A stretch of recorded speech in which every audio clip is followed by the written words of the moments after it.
Let me go to Rand Paul, who, Senator, I have to tell you, you are several beams of sunshine right now.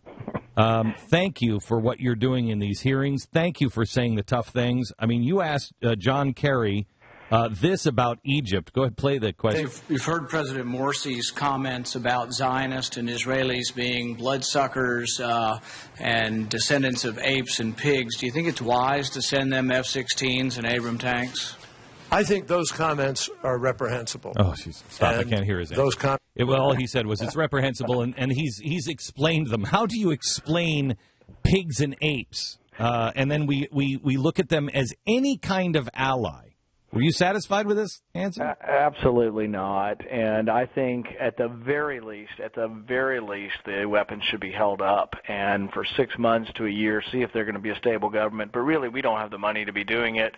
All it does is make Israel's job harder, because if we give 20 F-16s to Egypt, Israel now thinks they've got to have 25 new ones. And it's an arms race that we're funding both sides of, but it's a real mistake to send it to countries who really don't seem to be part of the civilized world. One of the things that I'm becoming more libertarian every day, and I'm not an isolationist, but I think we have made so many mistakes because we believe the enemy of my enemy is my friend. Well, we did it for 10 years. We supported the Mujahideen, and guess who was part of the Mujahideen? Bin Laden. Yeah. And so for about 10 years, for an entire decade, we supported radical jihad. We thought it was clever that we were for these radical Islamists because they hated the Soviets. Little did we know they also hate us. When they were done the Soviets, they turned on us. Right.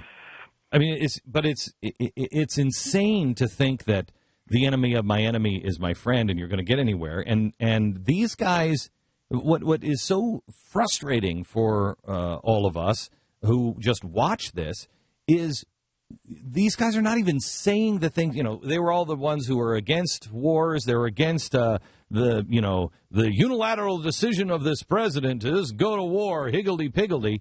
You brought this up with John Kerry, and here's your question, and listen to his answer. Do you have it? Hang on just a second.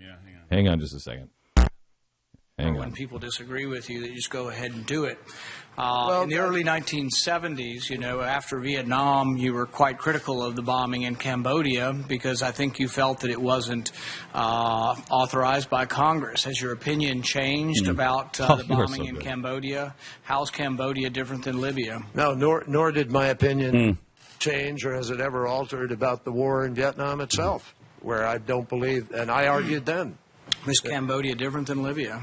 Well, Cambodia, yeah, it is, because it was an extension of the war that was being prosecuted without the involvement of Congress after a number of years. What? That's very different. What? How did you not just... Oh, my gosh. How did you not laugh at that, Rand? Well, see, the whole thing is this is why foreign policy is so muddled. And it's like, he says, I believe in absolutes.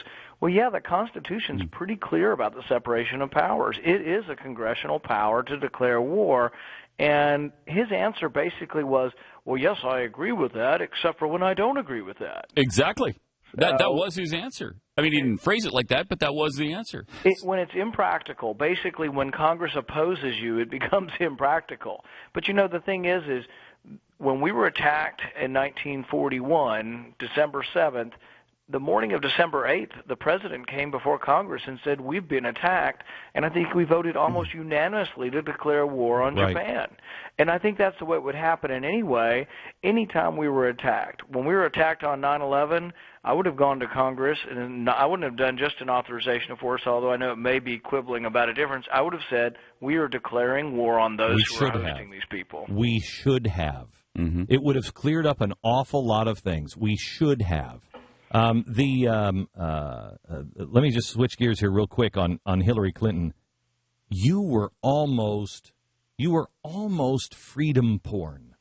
The way you were. I mean, I almost turned the lights down in my office while you were addressing Hillary Clinton because you said to her you would have fired her. And any sane person would say the same thing. We didn't get a single thing out of Hillary Clinton on Benghazi. When Michael McCall asked, why was the ambassador even there on September 11th, he got gavelled. We didn't get any answers, did we? No, well, the only answer we did get is we now know for certainty she did not read the pleas for help. She did not read any of the requests for security, and I think that really, to me, is inexcusable. She says, oh, I get 1 million cables. I don't care if she reads every cable from Bulgaria or Estonia, but from the top 5 most dangerous spots in the world, she should be reading those cables. And I likened it to being like a physician. A physician has triage, but I'm still in charge of it, and I have to instruct the people in triage to get back people who are seriously sick. She needed to instruct her inferiors, the people who worked for her, that any information about Libya needs to be on my desk, and I need to see it. So where do we go from here? I mean, first of all, John Kerry's our next Secretary of State. You think? Well, the thing is I think that we don't change at all. I asked him about Pakistan. I said, will you condition aid on them releasing Dr. Afridi, who helped us to get bin Laden? And he just frankly said no. Okay. So he said he'd plead with them, and I said, look, they don't understand anything but power. You have power over them because they want our money. At the very least, if you're going to give it to them, use it as leverage to get them to release this man. Amazing, too, when you were talking about the F-16s going to Egypt, despite all they've said about Israel, how he waffled on that. I mean, one thing after another, and this guy is probably, almost for sure, going to be our next Secretary of State. It's despicable. And he is. I mean, he was born at a Waffle House. Oh, yeah. I mean, there's nobody more waffling than John Kerry. Well, and it hasn't been a month ago that President Morsi was at a prayer meeting with a radical sheikh standing next to him saying, death to Israel and anybody who supports Israel. So it's like... And wait, don't forget, and the new capital of the caliphate will be Jerusalem. I mean, that was at that same meeting. Yeah, so the thing is what we've elected or what they've gotten in Egypt is a very radical government that I think can't be counted on not to attack Israel, and we shouldn't be giving them weapons. Absolutely. Until there's some kind of stability, and even then, we don't have the money to be doing it anyway. Will anybody pay for the mistakes in Benghazi? Or will we ever find out for sure what happened? That was my point in pointing out that her resignation is her being held accountable and culpable for these mistakes, because she wants to make it as if, oh, yeah, I'm responsible, but I'm not accountable. Right. And nobody was fired. And what really got me going on this is that I think back to the original 9/11. We did a huge investigation. We found out we had the 20th hijacker. We found out that one FBI agent requested 70 times for a permit or for a warrant, and nobody would let him do it. We had all these mistakes, and no one was fired. We spent trillions of dollars, and no one was fired. A lot of these were human errors, and when humans make mistakes, it doesn't make them bad people. I don't think Hillary Clinton had bad motives. I don't think she's unpatriotic, but I think she made horrible decisions that really, at some point, make her, I think, not eligible to be in a position to make those decisions again. So one other topic. Today or this week is the 40th anniversary of Roe versus Wade. It is absolutely incredible, some of the stuff that is coming out now from the left on, one on Salon Magazine. You have to read this. It's an incredible article from a lefty that says, I never, when I was carrying my children, I never doubted that was life inside of me. But this is a quote, not all life is equal. We're headed down a scary road with these people. So much for equal rights, huh? Yeah, so much for the whole idea that we are all the same, no matter what color our skin is, whether we have disabilities or not. Mm-hmm. But if you're pretty small and you're defenseless, then you don't have any rights. Pretty frightening.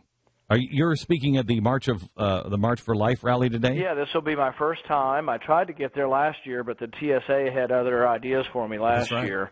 So this year I'm actually in Washington, so I don't have to go through an airport to get to March for Life. But I'm excited about it. It's a big crowd, and I'm excited to be there in a couple hours. Tell me quickly, square the libertarian point of view that there should be no regulation on anything you do.